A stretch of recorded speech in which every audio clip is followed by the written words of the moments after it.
Vanishing Point by C. Beck. In perspective, theoretically, the vanishing point is at infinity and therefore unattainable. But reality is different. Vanishment occurs a lot sooner than theory suggests.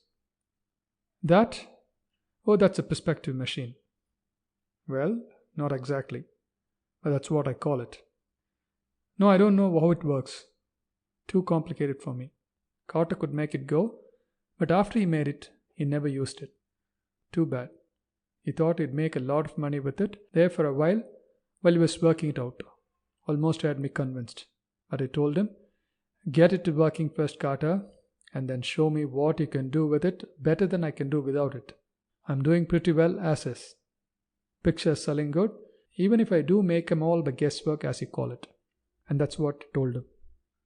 You see, Carter was one of them artists that think they can work everything out by formulas and stuff. Me, I just paint things as I see them. Never worry about perspective and all that kind of mechanical aids. Never even went to art school. I do all right. Carter, now, was a different sort of artist. Well, he wasn't really an artist, more of a draftsman. I first got him in to help me with a series of real estate paintings I'd got an order for. Big aerial views of land developments and drawings of buildings, roads and causeways, that kind of stuff. It was a little too much for me to handle alone, because I never studied that kind of things, I thought he'd do the mechanical drawings, which would have been simple for anybody trained that way. And I'd throw in colors, figures and trees and so on. He did fine. Job came out good. Client was real happy. We made a pretty good amount on the job, enough to keep us for a couple of months without working afterwards. I took it easy, fishing and so on, but Carter stayed here in the studio working on his own stuff. I let him keep an eye on things for me around the place and just dropped in now and then to check up. The guy was nuts on the subject of perspective. I thought I knew all there was to know about it already, but he claimed nobody knew anything about it really. He said he had been studying it for years and the more he learned about it, more there was to learn. He used to cover big sheets of paper with complicated diagrams trying to prove something or other to himself. I'd come into the studio and find him with thumbtacks and strings and stuff all over the place. He'd get big long rulers and draw lines to various points all over the room and end up with a little drawing of a cube about an inch square that anybody could have made in a half a minute without all the apparatus. Seemed pretty silly to me. Then he brought in some books on mathematics and physics and other things and a bunch of slide rules, calculators and junk. He must have been a pretty smart guy to know how to handle all those things, even if he was kind of dopey about other things. Women and fishing and sports and drinking. He was lousy at everything except working those perspective problems. Personally, I couldn't see much sense to what he was doing. The guy could draw all right already, so I asked him what more did he want. Let me see if I can remember what he said. I'm trying to get at things as they really are, not as they appear, he said. I think those were his words. Art is an illusion, a bag of tricks. Reality is something else, not what we think it is. Drawings are two-dimensional projections of a world that is not merely three but four-dimensional, if not more, he said. Yeah, kind of a crackpot, Carter was. Just on that one subject, though. Nice enough guy otherwise. Here, look at some of the drawings he made, working out his formulas. Nice designs, huh? Might make good wallpaper or fabric patterns. Real abstract. That's what people seem to like. See all those little letters scattered around among the lines? Different kinds of vanishing points they are. Carter claimed the whole world was full of vanishing points. You don't know what a vanishing point is? Let me see if I can explain. Come out to the window here. You see how that road out there gets smaller and smaller in the distance? Of course, the road doesn't really get smaller. It just looks that way. That's what we call a vanishing point in drawing. Simple, isn't it? Never could understand why Carter went to so much trouble working out all those ways to locate vanishing points. Me? I just throw them in wherever I need them. But Carter claimed that was wrong. Said they were all connected together some way and he was going to work out a method to prove it. Here's a little gadget he made up to help his calculations. Bunch of discs all pivoted together at the center. You're supposed to turn around so the arrows point to different figures and things. Here's a square root sign. I remember Carter telling me that.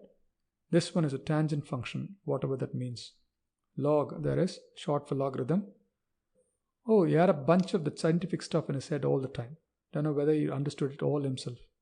He built this thing just before he put together the perspective machine there. Silly looking gadget, huh? All them pipes and wires and that little cube in the center. Oh, don't try to touch it. It ain't really there. You just think it is. It's what Carter called a teteract or a cataract. No, that ain't the right word. Something like Tessa something or other. There's a picture like it in one of Carter's books. Hurts your eyes to look at it, don't it? That's what Carter thought was going to make him a lot of fame and money, that perspective machine. I told him nobody ever made a drawing machine yet that worked, but he said it wasn't supposed to make drawings. It was just supposed to give people a view of what reality really is instead of what they think it is. I don't know whether he expected to charge money to look through it, or whether he was going to look through it himself and make some new kind of drawings and sell them. No, I can't tell you how it works. I said before I don't know. Carter only used it once himself. I came in here the day he finished it, just as he was ready to turn it on. He was just putting the finishing touches on it. In a few minutes, he told me, I'll have the answer to the question that may never have been answered before. What is reality? Is the world a thing by itself and all we know illusion? Why do things grow smaller the farther away from us they appear? Why can't we see more than one side of anything at a time? What happens to the far side of an object? Does it cease to exist just because we can't see it? Are objects not present, non-existent? Because artists draw things vanishing to points, does that mean that they really vanish? A whack, that's what he was. Nice guy, but sort of screwy. He kept saying more goofy things while he was finishing up the machine. How he'd figure out that all we knew about vision and drawing and so on must be wrong, and that once he got a look at the real world, he'd prove it. How about cameras? I asked him. Take a picture with the camera and it looks just about the same as a drawing, don't it? That's because cameras are built to take pictures like we are used to seeing them, he said. Flat, two-dimensional slices of reality, without depth or motion. Even 3D moving pictures? I asked. They are closer to reality, admitted, but they are still only cross-sections of it. The shutter of a movie camera is closed as much of the time as it is open. What happens in between the times it's open? You know, he went on, people used to think matter and motion were continuous, but scientists have proved that they are discontinuous. Now some of them think time may be too. Maybe everything is just imaginary and appears to our senses in whatever way we want it to appear. We are so well trained that we see everything just as we are taught to see it by generations of artists, writers, and other symbol makers. If we could see things as they really are, what might happen? We'd probably all go nuts, I told him. He just smiled. Well, here goes, he said. It's finished. Now to find out who is right, the scientists and the philosophers who say reality is forever unreachable, or the artists who say there isn't any reality, that we make the whole thing up to suit ourselves. You moved one of those pointers you see there and squinted around at different scales and dials and then stepped back. That little tessy thing appeared real small at first, just a point. You could hardly see it. I couldn't see anything else happening and thought he was going to do something else to the machine. I turned to look at Carter and saw his face was white as a sheet. Good God, he says, just like that. Good God. That's all. Well, I says to him, who was right, the scientist or the artist? The artists, he sort of screeches. The artists were right all the time. There is no reality. It's all a fabric of illusion we have created ourselves. And now I've ripped a hole in that.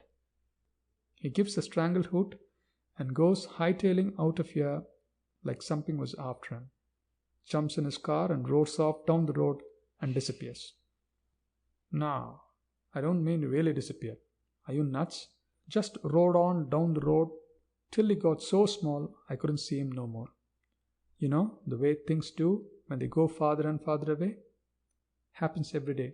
That's what us artists means with perspective. The machine? Well, I don't know what to do with it. If Carter ever comes back, he might not like my getting rid of it. I was thinking maybe I'd put it in the hobby show at the county fair next week, though. You notice how that funny looking cube inside there gets bigger every time you look at it? There, it just doubled its size again. See? People at the fair ought to get a big kick out of that. No telling how big it will get with all those people looking at it. But come on, let's go fishing. We'd better hurry or it'll be too late. The end of Vanishing Point.